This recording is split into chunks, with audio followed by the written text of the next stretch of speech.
Welcome back to On the Beat, everyone. I'm your host, Rachel Hurd, and today we're in the studio with two of our favorite guests from Gastroenterology Associates, Dr. Ricky Johnston and Dr. Richard Hurd, and we're going to talk about colonoscopies today.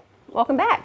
Thanks. Thank you. Good to have you. And this is an interesting topic, something that we should all be aware of. And a colonoscopy, correct me if I'm wrong, has the recommended age changed recently? Has it not gone down to a younger age for pre-screening? Correct. It used to be recommended starting at age 50 for everybody, even if you were not having any problems. Now it's 45, so that has changed. And the insurance companies, more importantly to most of our patients, have started covering that now too, for the most part. Well, that's good news. Well, tell us what a colonoscopy is. Tell us about it. Yeah, so what we do, well, the worst part for everybody is drinking the colon cleanser. The dreaded prep, yeah, right? The night before. And we have some different options for that to hopefully make it a little easier for you.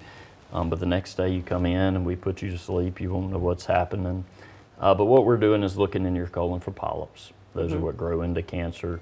If you catch polyps when they're small, you can snip them out right then. It's very easy, and then they don't cause problems. So you would do that during the same procedure while the patient was already out? That's right. Oh, okay. Well, that's good. And then after the procedure, follow-up types of appointments and so forth? Yeah, mostly no. I mean, of course, there will be follow-up colonoscopies. If everything's normal, you need one every 10 years. But if we find polyps, it's based on the type of polyps that we find and their size and that sort of thing. Okay. Well, besides preventative screenings, why would someone need a colonoscopy?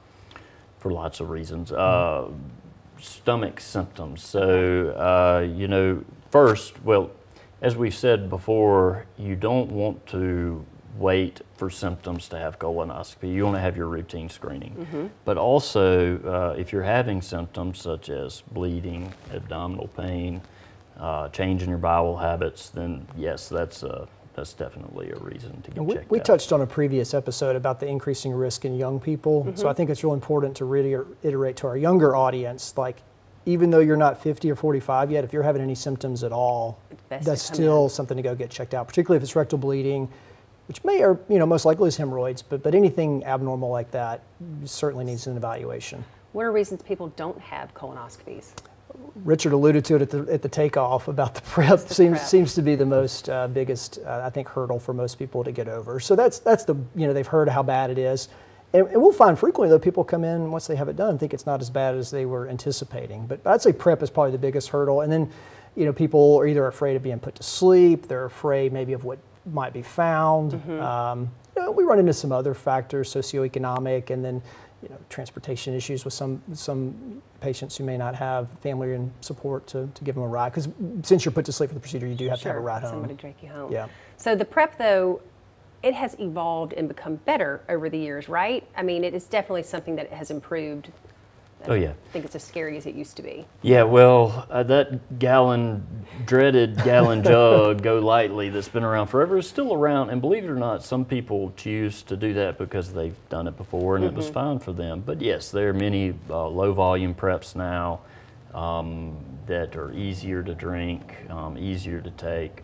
The end result's still the same, unfortunately, but getting it down is easy. One thing we've made a change to that makes it a little bit more tolerable and it actually results in a much better clean out is the way we dose the prep now. Instead of having people drink this whole big gallon jug the day before and being miserable for 4 hours, we have them drink half of it the night before, and then actually they'll get up the next morning and drink the other half the next morning, finishing a couple of hours before they come in for the procedure. It's not as much at one time, and it actually gives us a much better prep in the colon. Okay. What about complications from a colonoscopy? Yeah, those, everybody's heard these stories about bad things. Those things are actually pretty rare. There's a risk of being put to sleep, risk of heart or breathing problems. When you come in for your appointment, we're going to go over with you, all of your medical history and what risks are more pertinent to you and what your risk factors are. And there's risk of injury to the colon, but all those things are very rare. Your risk of colon cancer is much higher than your risk of one of those complications.